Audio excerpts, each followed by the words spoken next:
오늘은 무릇 있는 자는 받겠고 없는 자는 그 있는 것도 빼앗기리라. 무릇 있는 자는 받겠고 없는 자는 그 있는 것도 빼앗기리라. 이런 제목으로 하나님 말씀 나누도록 하겠습니다. 자, 오늘 말씀에서 보면은 예수님께서 은 열무나 비유를 말씀하시는 내용을 우리가 세 번에 걸쳐서 보면서 오늘 마지막 부분입니다. 주님께서 10명의 사람에게 주인이 한 문화씩의 것을 맡겨두고 왕위를 받으러 갔다가 왔는데 그 중에서 10명 얘기를 다 하질 않고 딱 3명을 얘기합니다. 어차피 셋 중에 하나에 해당이 되겠죠. 많이 남긴 사람, 그리고 꽤 남긴 사람, 그리고 하나도 안 한 사람. 이렇게 보면서 지금 마지막 하나도 안 남기고 거기에 대해서 변명을 한 사람에 대한 주인의 말씀이 나오고 있습니다. 22절 함께 읽어보겠습니다. 주인이 이르되 악한 종아, 내가 내 말로 너를 심판하노니 너는 내가 두지 않은 것을 취하고 심지 않은 것을 거두는 엄한 사람인 줄로 알았느냐. 아멘. 자, 사랑하는 성도 여러분, 주인이 말하는데 그 사람을 뭐라 그러냐면 악한 종이다 이렇게 말씀합니다. 주님은 명확하게 얘기하십니다. 많은 사람들이요, 좀 애매하게 얘기하지만 주님은 굉장히 명확하게 규명을 하세요. 이 사람은 악하다라고 말씀을 합니다. 그러면서 내가 내 말로 너를 심판하노니 이렇게 말씀하는데, 악한 종이라고 규명하시고, 그리고 네가 한 말을 근거로 너 자신을 정죄한다 이렇게 말씀하시는 것입니다. 우리가 살아가면서 기억을 해야 되는 게 예수님께서 비판하지 말란 말씀을 하셨죠. 그러면서 뭐라고 얘기하셨냐면 비판하지 말아라 끝, 이게 아니고 그 비판으로 네가 비판을 받을 거다라고 하셨거든요.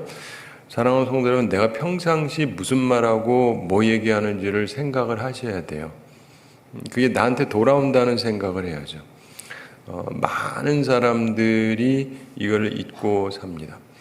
저는 역사를 보면서 굉장히 특이하게 생각하는 것 중에 하나가 어렸을 때부터 중국에서 유명한 역사가 있었죠. 어떤 사람이 권력을 잡았습니다. 그리고는 굉장히 사람들을 통제를 했어요. 그래서 지금 우리가 갖고 있는 주민등록증이라든가 이게 옛날부터 있었던 게 아니거든요. 언젠가부터 생겼겠죠?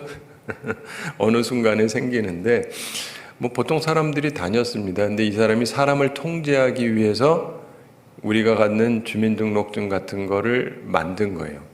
그래가지고 확인을 할 수 있도록. 그래서 아무나 들어오고 나가지 못하도록 성문에서 통제를 하고 그랬습니다.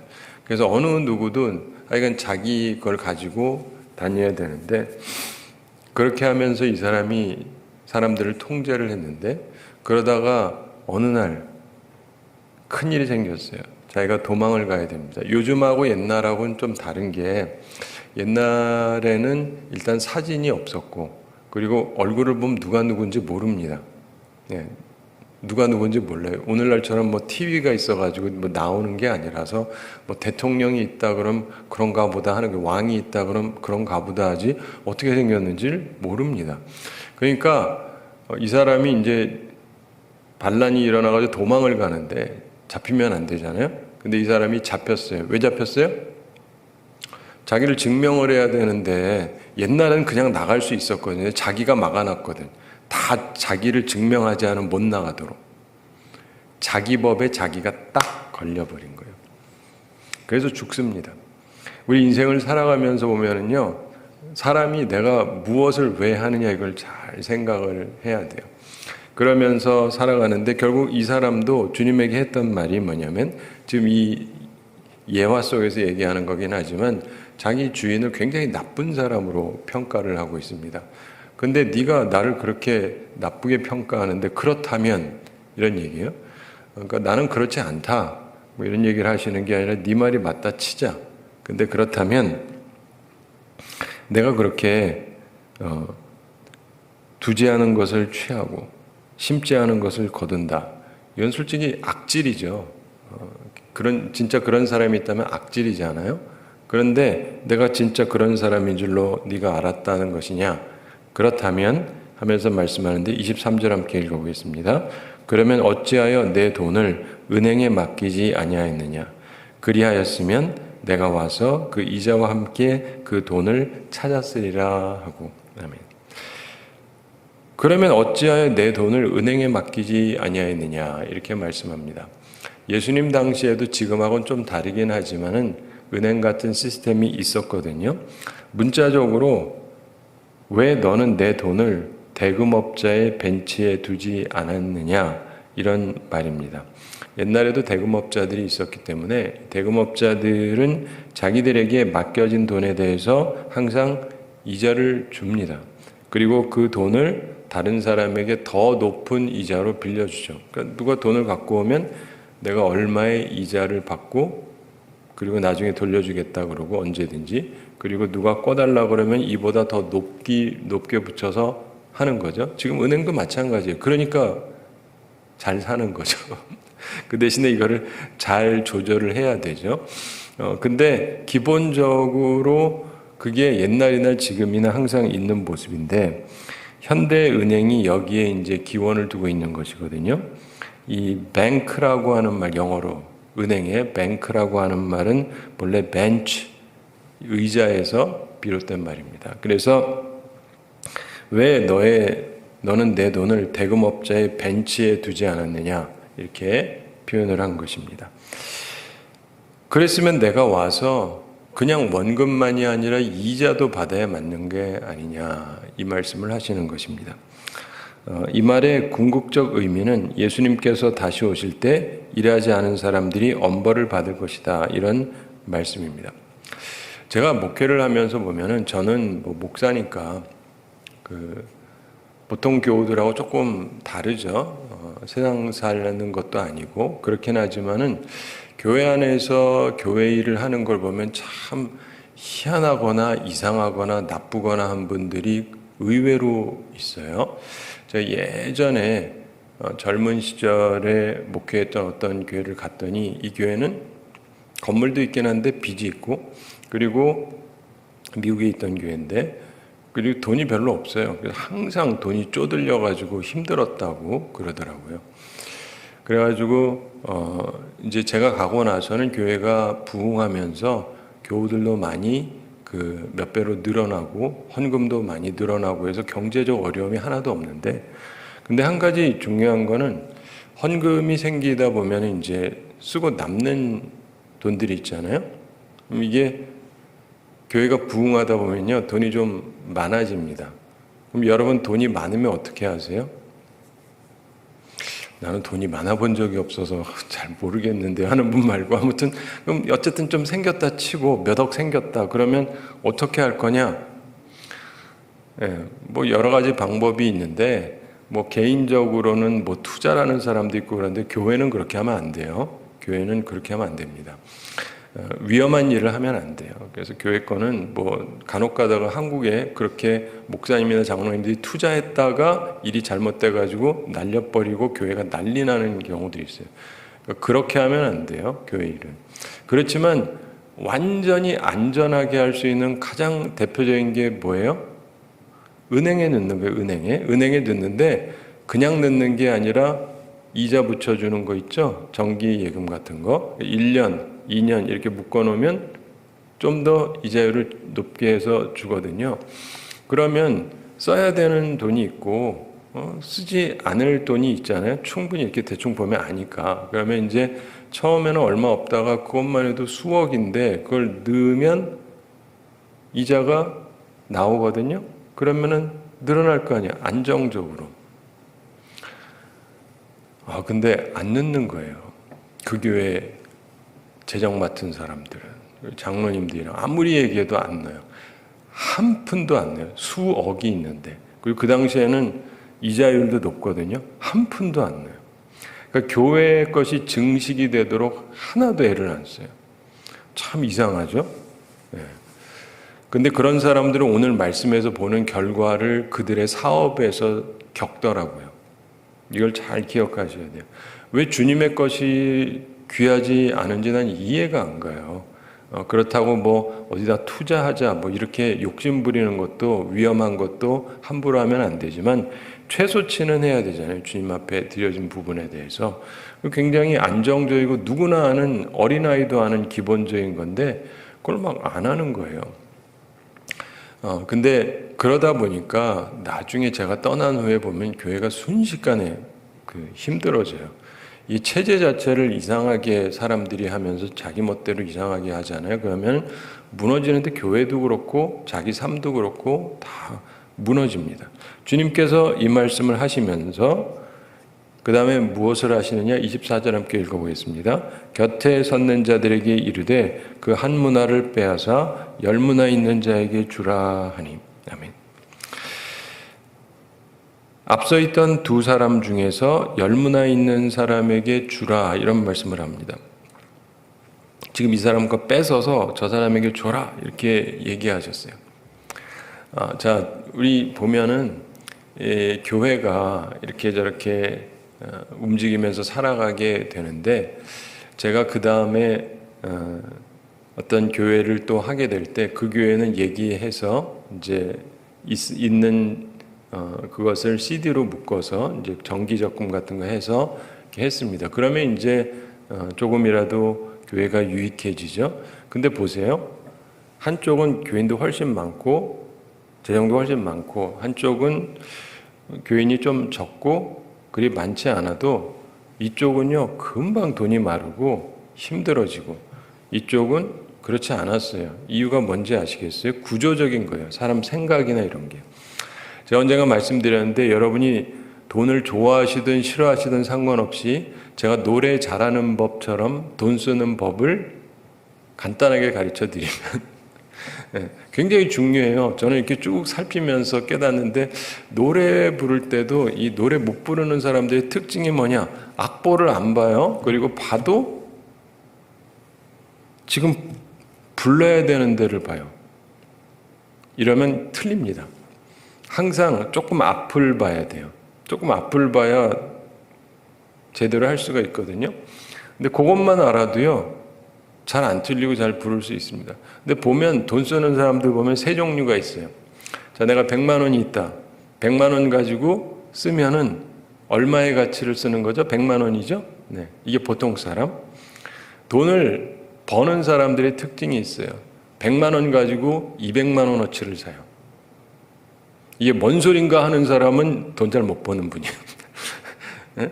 똑같은 100만 원이라 할지라도 이 활용을 잘하는 거예요. 뭐 이렇게 조금 세일할 때든지 이렇게 해가지고 이 가치가 있게 돈을 쓰는 거예요. 그리고 돈을 진짜 잘못 쓰는 사람들은 뭐냐면 100만 원을 가지고 50만 원짜리를 사는 거예요. 예. 바가지 맨날 쓰고 사는 거예요. 그러면서 파악도 못해요. 이해가 되십니까? 이게 별거 아닌 것 같지만은요, 똑같은 게 주어져도 세 종류로 나눠진다니까. 어떤 사람은 딱 거기에 맞게 살고 어떤 사람은 그걸 가지고 훨씬 더 활용을 잘하는 사람이 있고 어떤 사람은 활용을 아주 못해요. 이거 하나만 깨닫고 사셔도요 삶이 훨씬 달라집니다. 근데 여기서 보면은 주님께서 특별한 말씀을 하시는데 제가 한 게 아니라는 걸 항상 염두에 두셔야 돼요. 예수님이 하신 거니까. 저는 어렸을 때 이걸 보면서 여러분은 어땠는지 모르겠는데 저는 어렸을 때에도 이 부분도 약간 의문점이 드는 좀 이상한 부분 중에 하나였어요.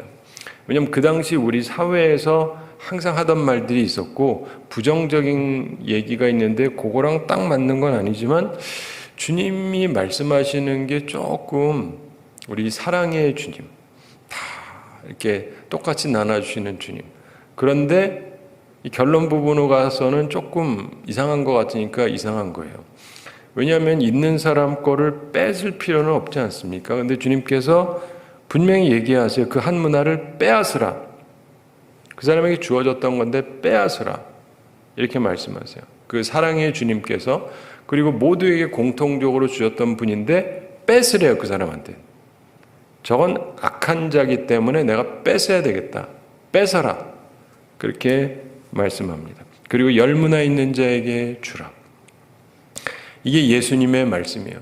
저도 이상했고 그래서 이 말씀에서도 이상한 부분이 나옵니다. 예수님이 직접 얘기를 하시죠.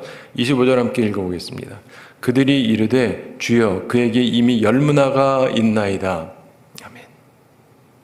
합리적인 생각으로 그렇지 않습니까? 저 사람이랑 이 사람이랑 다 하나씩 갖고 있었는데 이 사람은 이미 주님께서 10배를 주셨지 않습니까? 이 사람은 뭐 잘하진 못했지만 그냥 이건 있어야 되지 않아요? 근데 주님께서 뺏어서 이 사람한테 얹어주라는 거예요. 여러분은 이게 쉽게 이해가 되세요? 그리고 공감이 되시냐고요? 우리가 아는 사회에서는요, 이런 얘기 아무도 안 가르칩니다. 그리고 이러면 나쁘다고 얘기를 해요. 제가 배운 사회는 그렇습니다. 저도 한국에서 자랐으니까 초등학교, 중학교, 고등학교, 대학교도 좀 다녔는데 우리나라에서 굉장히 사람들이 많이 쓰는 표현이 있습니다. 여러분 다 많이 들어본 빈익빈 부익부, 빈익빈 부익부 많이 들어보셨죠? 그래서 가난한 자는 더 가난해지고 부자는 더 부해진다. 이게 문제다. 우리가 사는 사회는 항상 이런 식이다. 문제가 많다. 빈익빈 부익부. 가난한 자는 점점 더 가난해지고 부자는 더 부자가 된다. 문제다. 이거 개혁해야 된다. 바꿔야 된다. 이런 식으로 하면 안 된다. 뒤집어서라도 바꾸자. 뭐 이런 식의 얘기를 대부분 많이 듣죠. 특별히 사회주의를 추구하는 사람들은 더더욱 그렇고 강제로라도 뺏어가지고 이렇게 나눠야 된다라고 생각을 하는데 그런데 주님이 지금 말씀하시는 걸 보면은 그거하고 완전 반대적인 얘기라 어린 제가 보면서도 조금 그렇다. 학교에서 들은 얘기하고 약간 바깥에서 들으면 거부 반응이 들 것 같은 그런 말씀 중에 하나예요. 그러나 어쨌든 주님이 분명히 이렇게 말씀하셨어요. 우리가 기억을 해야 되는 것은 주님께서 하신 말씀을 내가 기분 나쁘다고 틀어버리면 안 됩니다. 주님의 말씀은 그대로 받아야 되는 것이죠. 내 생각이 아니고 주님의 생각이시니까. 그리고 여기서 예수님께서도 직접 얘기하시는 거예요. 옆에 있는 사람들이 보기에도 이 조치가 별로 안 좋아 보인다는 걸 주님이 아시는 거예요. 그래서 다른 사람들이 그런 얘기를 했다. 주님, 그 사람은 이미 10문화 있는데요.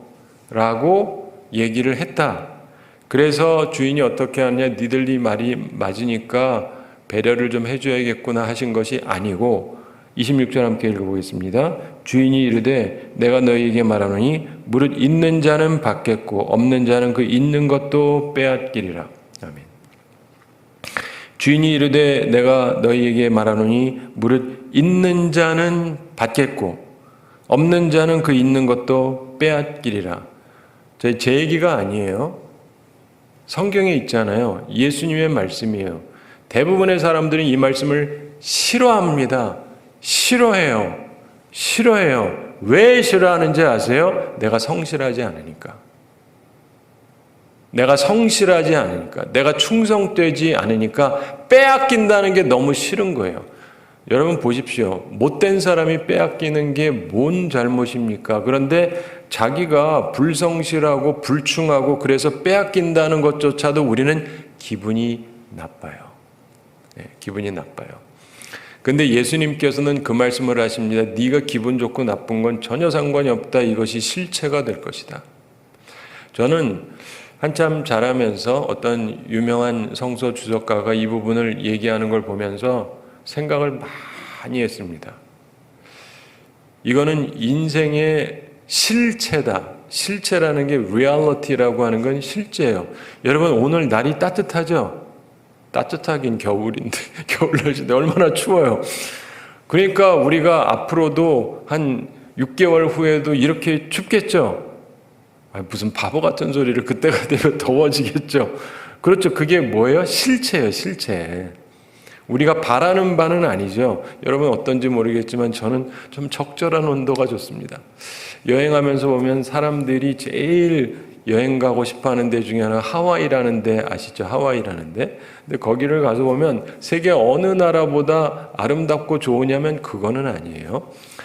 꽤 좋긴 하지만은 거기 못지않게 물 좋은 데도 있고 거기 못지않게 환경 좋은 데도 있고 꽤 좋은 데들이 많은데 여전히 왜 하와이가 1위로 꼽히느냐? 이유는 딱 하나예요. 온도 때문이에요. 온도, 기온. 기온이 1년 내내 완벽해요. 어디를 가도 그렇게 적절한 온도를 계속 유지하는 데는 거의 없어요. 그렇기 때문에 사람들이 거기를 사실 1번으로 꼽습니다. 제가 사람들한테 농담 삼아 하는 말이 맥도날드라는 그 햄버거 집이 있거든요. 거기가 제일 많이 팔립니다. 왜 맥도날드가 1등이냐? 사람들이 그야 햄버거가 맛이 있으니까. 아니요, 땡. 결코 제일 맛있는 데가 아닙니다. 거기보다 맛있는 데 무진장 많아요. 근데 맥도날드가 왜 1인지 아세요? 빨리 줘서. 패스트푸드거든요. 그러니까 빨리 준비가 돼요. 그래서 뭘 시키잖아요. 다른 데에 비해서 가장 빠르게 나옵니다. 사람들 중에 맥도날드 좋아하는 사람도 있고 싫어하는 사람도 있고, 근데 제가 이 말 한마디 하면 다들 인정을 해요. 딴 데 가서 시켜봐라. 어디가 빨리 나오냐? 맥도날드가 제일 빨리 나와요. 저도 시간이 없으면 그냥 맥도날드를 갑니다. 그래야지 빠르게 먹고 끝을 낼 수 있으니까. 그렇기 때문에 한 가지 잘하는 게 제대로 있는 건 굉장히 중요해요. 패스트푸드에서는 맥도날드를 따라오지 못하는 이유가 뭐냐면 빠른 음식이어야 된단 말이에요. 빨라야 되는데 제일 빠르니까 이게 되는 거예요. 이해가 되시죠? 여행을 가는데 이게 날이 더울지 추울지 잘 모르겠어가지고 우리 이스라엘을 가게 되면은 덥다고 하는데 갑자기 이렇게 설명을 할 때 두꺼운 외투를 갖고 오세요. 그리고 저녁에 혹시 필요할 수 있으니까 따뜻한 그 매트 하는 거 갖고 오세요. 그럼 사람들이 머리가 복잡해져요. 그래도 믿고 가면 가져가면 후회가 없어요. 저녁에는 춥거든요. 그러니까 이게 그런데 하와이는 그런 걱정을 안 해도 돼요. 온도가 굉장히 적절하니까. 그런 것처럼 우리가 최고로 꼽히는 사람들이나 어떤 환경이라든가 어떤 회사라든가 그런 걸 보면 모든 것이 최고여서가 아니라 딱 하나지만 그게 괜찮으면 누구도 따라오기가 힘들어요. 근데 우리가 주님을 향해서 충성되냐 그렇지 않느냐 그거 하나로 모든 게 판별이 나는 거예요. 예를 들면 이 사람이 하나도 못 남겼는데 장사하다 보면 솔직히 망하는 사람도 있을 수 있지 않습니까? 내가 열심히 했는데 일이 잘 안 돼가지고 돈 못 벌 수도 있죠. 오히려 줄어들 수도 있고. 주님은 그런 경우에 대해서는 아무 말씀을 하고 있지 않아요. 주님은 충성이냐 불충성이냐를 얘기하고 있는 거죠. 근데 보면은 어떤 사람은 어떻게든 주님을 위해서 충성하는 사람이 있고 어떤 사람은 항상 불충하고 안일하고 이렇게 하려는 사람이 분명히 있습니다. 근데 그런 면에서 우리는 어떠냐? 인생의 중요한 법칙입니다.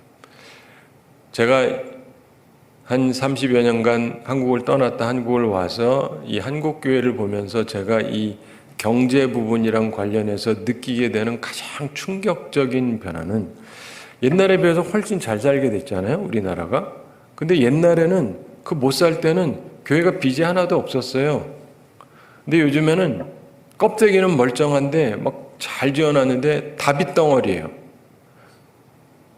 이런 경우 우리가 못하는 게 있습니다. 헌당식을 못해요. 헌당이라는 게 뭔지 아세요? 하나님께 내가 드린다는 거예요. 그래서 예배당을 지어서 헌당을 한다. 근데 빚이 있으면은 못해요. 왜냐하면 제대로 내가 한 게 아니니까. 그러니까 한국에 보면요, 크고 잘 짓고 한 교회들이 꽤 있는데 헌당식 못한 교회들이 엄청 많습니다. 하남도 그렇고 많아요. 왜냐하면 주님을 위해서 온전하게 준비해 놓은 게 아니니까. 빚덩어리로 그냥 만들어 놓고, 그리고는 그게 아무렇지도 않아요. 아무렇지도 않아요. 그러면서 계속 그냥 별 생각 없이 막 쓰고, 다 빚인데 뭐 이렇게 계속 쓰면 어떡해요. 근데 그러니까 미래가 없는 거죠. 미래가 없어요. 그러면서 우리 한국교회가 왜 이 모양이 됐는지 이해를 할 수가 없습니다. 곳곳마다 가서 보면은 제가 관련된 데들에 가서 보면서 느끼는 게 이게 작은 교회는 작은 교회대로 큰 교회는 큰 교회대로 왜들 이러시는지 이해가 안 가요. 정말 이해가 안 가요. 근데 주님 앞에서 내가 어떻게 살아갈 것이냐. 근데 주님은 말씀하잖아요. 결국은 있는 자는 받고 없는 자는 그 있는 것도 빼앗기게 될 것이다. 이게 돈만의 문제가 아니고요. 모든 부분이 마찬가지입니다. 여러분 언어를 배울 때 우리나라 말 말고 우리나라에서는 주로 영어를 이제 제2외국어로 많이 배우잖아요. 그러면 제2외국어를 배울 때 영어를 배울 때 저희 때는 이제 중학교 때 배웠고 지금은 좀 더 빨리 배운다 그러는데 하여간 배우고 나서 그 다음에 영어 실력이 계속 늘어서 배운 지가 한 20년, 30년, 40년, 50년 되면은 지금 한 60쯤 되신 분들은 영어를 너무 쉽게 하느냐? 아니죠? 왜 아니죠? 다 까먹었어요. 옛날에 다닐 때는 조금 배웠는데 이제 공부 안 하니까 안 하잖아요. 그러니까 다 까먹은 거예요. 생각이 잘 안 나요. 이게 무슨 말이냐면요. 사람은요, 멈춰 있지를 않습니다. 더 발전하든지 못하든지. 자전거 타는 거랑 비슷해요. 자전거 딱 타가지고 서 있을 수 있습니까? 자전거는 나가든지, 그렇죠? 쭉 계속 달리면, 적절한 속도로 달리면은 균형이 유지가 되지만, 그냥 서가지고 이 균형을 잡는다는 건 거의 불가능에 가깝습니다. 그 쇼를 할 수 있는 사람이나 할 수 있지, 우리는 거의 불가능해요. 그렇기 때문에 인생은요, 계속해서 나아지든지 떨어지든지 둘 중에 하나입니다. 그냥 유지가 생각보다 잘 안 돼요. 그리고 유지하는 것 같아도 결국은 유지가 아닙니다. 어떤 결정적인 순간이 왔을 때 떨어지든지 올라가든지 하게 돼요. 그러므로 여러분이 이걸 항상 기억하셔야 됩니다. 만사가요, 더 좋아지든지 나쁘든지 하는 거예요. 그런데 나는 어느 쪽을 향해서 가고 있는가? 그 대인관계든 어떤 예능이라든가 재능에 관한 것이든 혹은 언어에 관한 것이든 혹은 직위에 관한 것이든 재정이든 무엇이든 나는 그런 모든 부분에 있어서 이 부분에 충성되게 하고 있느냐. 충성되게 하는 사람이 조금이라도 나아지는 거예요. 열심히 안 하는 사람은 자기가 아무리 재능이 있어도 점점 못하게 되어 있습니다. 그러므로 우리는 이게 삶의 원칙이라는 걸 꼭 기억할 필요가 있어요. 그러면서 27절에서 중요한 말씀을 하시죠. 그리고 함께 읽어보겠습니다. 27절. 그리고 내가 왕됨을 원하지 아니하던 저 원수들을 이리로 끌어다가 내 앞에서 죽이라 하였느니라. 아멘. 굉장히 충격적인 얘기예요. 그냥 동화같이 아름답게 끝나는 게 아니고, 그리고 내가 왕됨을 원하지 아니하던 저 원수들을 이리로 끌어다가 내 앞에서 어떻게 하라고요? 죽이라. 이거 누가 한 얘기예요? 예수님. 그 사랑의 예수님이 이런 얘기를 예수님의 마지막 이제 십자가 달리기 얼마 전에 이 얘기를 하시는 거예요. 내 앞에서 죽여라. 저 끌고 가서 죽여라도 아니고 내 앞에서, 내 눈 앞에서 죽여라. 제가 한 얘기가 아니고 굉장히 승질이 나쁜 어떤 못된 인간이 한 얘기도 아니고 예수님이 하신 말이에요. 그러니까 이 얘기를 들으면서 여러분이요, 충격적으로 느끼셔야 돼요. 충격적으로 느껴야 조심을 해요. 제가 오늘날 우리 한국교회와 한국사회를 보면서 느끼는 거는 아무런 충격이 없어요. 주님을 두려워하지를 않아요. 모든 하는 일들을 보면은 어떻게 저렇게 하고 있는지 이해가 안 가는데 날이 갈수록 제가 깨닫는 건 있어요. 성경을 진짜 모르는구나. 성경을 몰라요. 성경 읽기도 하고 설교도 하고 하긴 하는데 성경 자체를 진짜 모르는구나. 주님을 안다면 어찌 저러고 있을 수가 있는가. 근데요, 우리 주님이 하신 말씀이에요. 내가 왕 되는 걸 원하지 않지 않았느냐. 내가 왕 되는 거 싫어하지 않았느냐. 그러니까 그런 사람들은 뭐라고요? 내 원수다. 주님의 교회가 잘 되는 걸 원하지 않는 사람은 주님이 보시기에 원수예요. 그래서 내가 너를 잡아가지고 죽여버릴 거다. 여러분, 하나님의 교회가 잘 되기를 바라세요? 왜 잘 돼야 돼? 이런 입장입니까? 우리가 말이 교회를 다니지, 교회 다니는 사람 중에 얼마나 많은 사람들이 하나님의 교회가 잘 되기를 원하지 않습니까? 죄송합니다. 여기서 얘기하는 하나님의 교회는 이단 얘기하는 거 아니에요. 요즘에 이단이 그런 걸 또 써가지고, 이것도 이단이 갖다 딱 써가지고, 김영일이 그랬다. 하나님의 교회가 뭐 이렇게 악의적 편집을 하면 큰일 나니까. 근데 그런 거 말고, 아시죠? 네.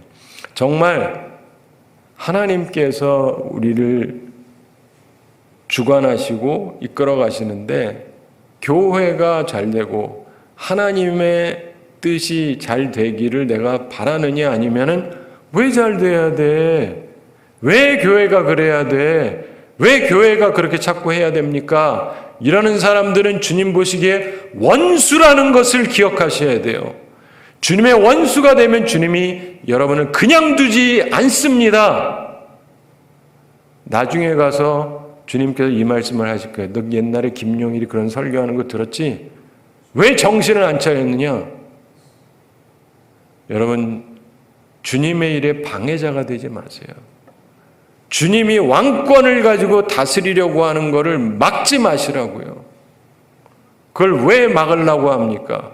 하나님의 교회가 힘있게 일어나서 교회가 주의 영광을 위해서 할 수 있도록 협력을 해야지, 그걸 자꾸 반대하고 뒤로 살짝 이러는 것 주님이 다 알고 계시고 그냥 안 두겠다는 거예요. 이거를 제대로 알면은 교회 잘 되는 걸 방해를 할까요? 내가 보기엔 이 말씀이 제대로 전파도 안 되고 사람들이 두려워하지도 않아요. 정말 주님 앞에 크게 심판받을 사람들이 얼마나 많은지, 전 요즘 한국교회를 보면 그런 생각이 굉장히 들어요. 가슴이 아프죠. 우리와 함께 있던 많은 사람들이 상을 받을까, 벌을 받을까. 근데 주님을 향해서 온전한 마음을 갖고 있는 사람들이 생각보다 그리 많아 보이지 않아요. 예전에 비해서. 말씀을 맺습니다. 사랑하는 성도 여러분, 결국 예수님이 하시는 말씀은요, 딱 한마디로 할 수 있습니다. 내가 한 대로 받게 된다, 이 말이에요. 여러분이 한 대로 받습니다. 제가 자주 말씀드리죠. 거울 같은 하나님. 하나님은 거울 같으세요. 내가 웃고 있으면 웃는 얼굴을 보게 되죠. 내가 찡그리면 찡그리는 얼굴을 보게 되고, 주님을 협력하면 협력자가 되시는 주님을 체험하게 될 것이고, 주님의 일을 방해하면 주님이 내 인생을 방해하시는 걸 경험하게 될 거예요. 나는 어떻게 살아가게 될 것인가? 주님은 분명하게 보상과 벌을 얘기해요. 상벌. 이게 바로 천국과 지옥에서 대표적으로 나타나잖아요. 기독교의 역사관이 그래요. 그냥 대충 가고 끝나는 게 아니고, 지금 내가 어디에 있느냐가 중요한 것도 아니고, 내가 어떤 힘이 있느냐도 중요한 게 아니고, 내가 있는 자리에서 내가 어떻게 있느냐를 가지고 내가 상을 받든지 벌을 받는다. 딴 게 없어요. 상을 받든지 벌을 받든지 하는데 내가 주님 앞에서 어떻게 했는지 그대로 다 받게 될 것이다. 이 얘기를 들을 때 감사하다가 되셔야 돼요. 겁이 나시면 안 되고, 그리고 더 나아가서 이런 설교하는 목사는 참 없어지면 좋겠다 하시면 안 되고 그런 사람들이 가장 위험한 사람들이에요. 듣고 싶지도 않으니까. 그럼 자기 개선을 안 하겠죠. 그러면 인생은 가장 나락으로 떨어질 수밖에 없습니다. 사랑하는 성도 여러분, 무릇 있는 자는 받겠고 없는 자는 그 있는 것도 빼앗기리라. 주님의 말씀입니다. 주님의 말씀이고 주님의 결론이고 주님이 판단하시는 방법입니다. 심판자 되시는 주님께서 그 말씀을 기억하면서 하루하루 사시고 중요한 결정의 순간마다 이 말씀 생각하면서 사시기 바랍니다. 그래서 후회 없는 인생을 살아가고 주님 앞에 칭찬받고 주님으로부터 보상받고 덤을 받고 주님의 은혜 가운데 거하며 살아가는 우리 모두가 되기를 바랍니다. 우리 함께 기도하겠습니다. 사랑의 하나님 아버지, 우리를 사랑해 주시고 오늘도 저희들에게 귀한 말씀 주심을 감사드립니다. 무릇 있는 자는 받겠고 없는 자는 그 있는 것도 빼앗기리라 말씀하셨는데 그 말씀을 우리들의 마음에 새기게 하여 주시옵소서. 우리는 이 세상을 바라보면서 세상의 교육으로 우리가 점철되어 있고 오염되어 있고 우리가 세뇌되었다는 것을 기억하게 해주시고 주님의 말씀으로 서는 사람들 되게 하여 주시옵소서. 하나님 앞에서 온전한 생각을 가지고 온전한 삶을 살아가므로 주님으로부터 상을 받고 보상을 받는 귀한 삶을 살아가게 해주시고 주님으로부터 책망을 받고 벌을 받는 악한 삶을 살지 않도록 은혜 베풀어 주시옵소서. 주님, 저희들은 심히 부족하오니 주께서 우리들을 긍휼히 여겨 주시옵소서. 우리들에게 은혜를 베풀어 주시옵소서. 주님으로부터 칭찬받는 삶을 살아갈 수 있도록 결단하고 온전히 살아가게 하여 주시옵소서. 주님, 우리 모든 성도들 영육간에 강건케 해주시고 일용할 양식 공급해 주시고 시험에 들지 않고 악과 싸워 이기는 주의 용사들이 다 되게 하여 주시옵소서. 주님, 우리가 주님을 기쁘시게 하기 위해서 주님을 더 온전히 알며 주님과 함께 더불어 살아가며 하나님께 영광 돌리며 살아가게 하여 주시고 오늘도 주님과 동행하며 살아계신 주님을 체험하며 하나님의 은혜 가운데서 행복한 하루가 되도록 축복해 주시옵소서. 감사드리며 예수님의 이름으로 기도드리옵나이다. 아멘.